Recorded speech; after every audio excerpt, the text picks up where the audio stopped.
Kamala got caught staging a town hall just an hour ago. Watch. You're not, unfortunately. We have some predetermined questions, and hopefully I'll be able to ask some of the questions that might be in your head. I hope so. Everyone in Kamala's town hall is a prop who's supposed to keep their mouth shut and leave the questions to consultants. Kamala has a problem with men, right? So why isn't she talking to them? Why isn't Harris at a football game? Howard University, her alma mater. Big game this Saturday against Norfolk State. Young men watch Saturday Night Live. When's Harris doing a cameo, huh? The truth is that Kamala's written men off, and she farmed half the population out to little Timmy and her husband Doug. Meanwhile, Trump's up in the barbershops. You have all this, equipment, and all of that electric equipment that he's using on your beautiful head of hair. You have a good-looking head of hair. I'm jealous. Look at that flat top. I'd have a flat top. I wish I had a flat top. You never had a hair loss problem, did you? It's lucky. He's one of those gifted ones. So last night after McDonald's, Trump was in Pittsburgh watching the Steelers-Jets game.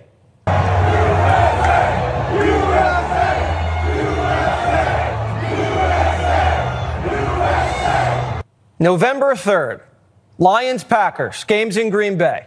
Harris can go watch from a suite. Tom Brady's announcing. Go swing by for a pick. Why am I even giving her advice? It's so obvious. The WNBA Finals just ended. It went to 5 games. How many games did Kamala attend? 0. It was even New York versus Minnesota. Her running mates from Minnesota. The guys, they could have gone together. What's wrong with her? All she does is just criticize Trump. What was she doing this weekend while Trump was slinging nuggets and watching football? She threw herself a celebrity birthday party. I mean, if Stevie could have seen Trump at the drive-thru, he'd be voting for Republicans. Kamala has Stevie. Trump has Antonio Brown. The former All-Pro wideout from Pittsburgh is registering voters at the tailgate Sunday. I know the media is going to call me crazy, me and Trump crazy for having me speaking here, but I want to make this clear. We are not. They are.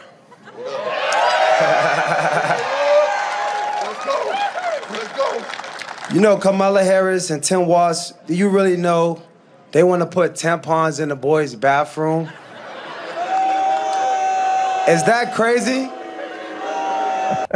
The polls are all tied in the swing states, with Trump having a slim edge and the momentum.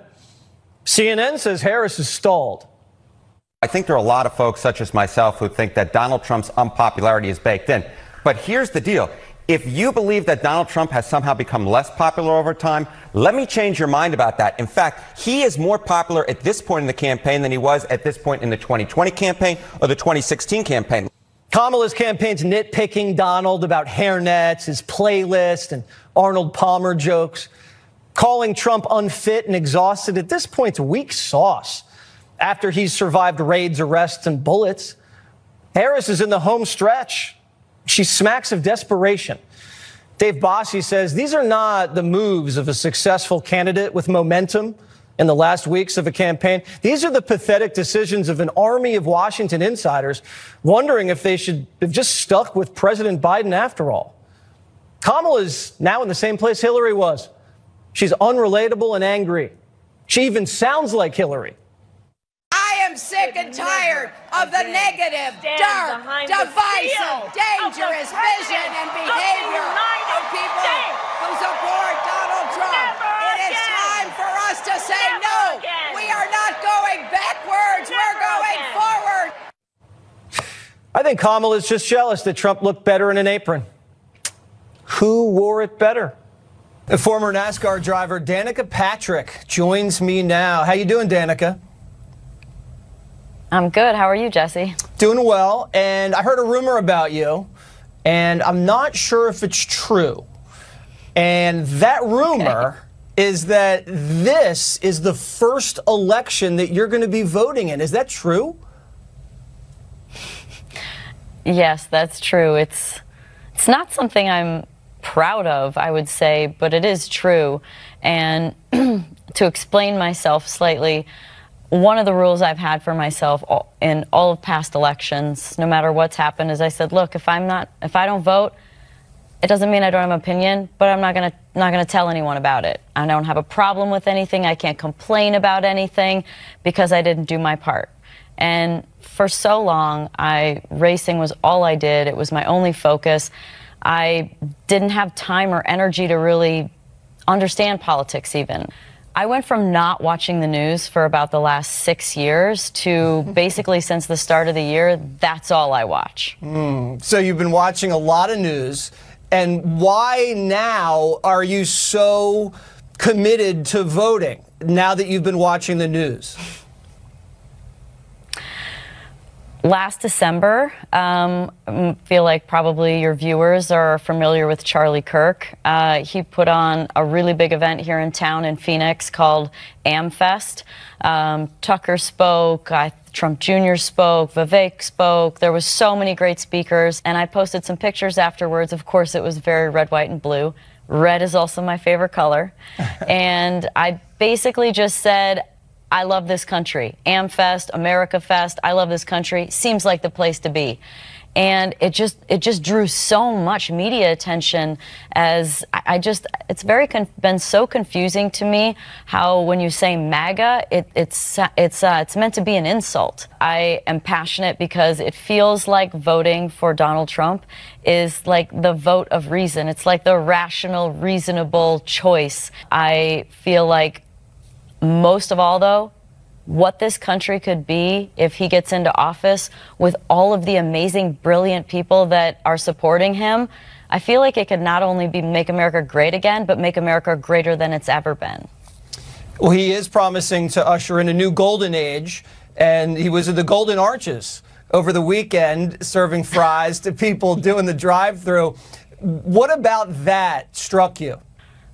I think that he has a great sense of humor. I think that he is a man amongst the people. I feel like when you wrap that up with the humility that he has, the sense of humor that he has, the off-the-cuff confidence that he has, you know, his ability to be able to go so unscripted and be in so many scenarios where he has to essentially just be himself, is pretty much all of them. And that's just not something you see from the other side, which is, I think, one of the most endearing and important qualities about him is that he is just being him.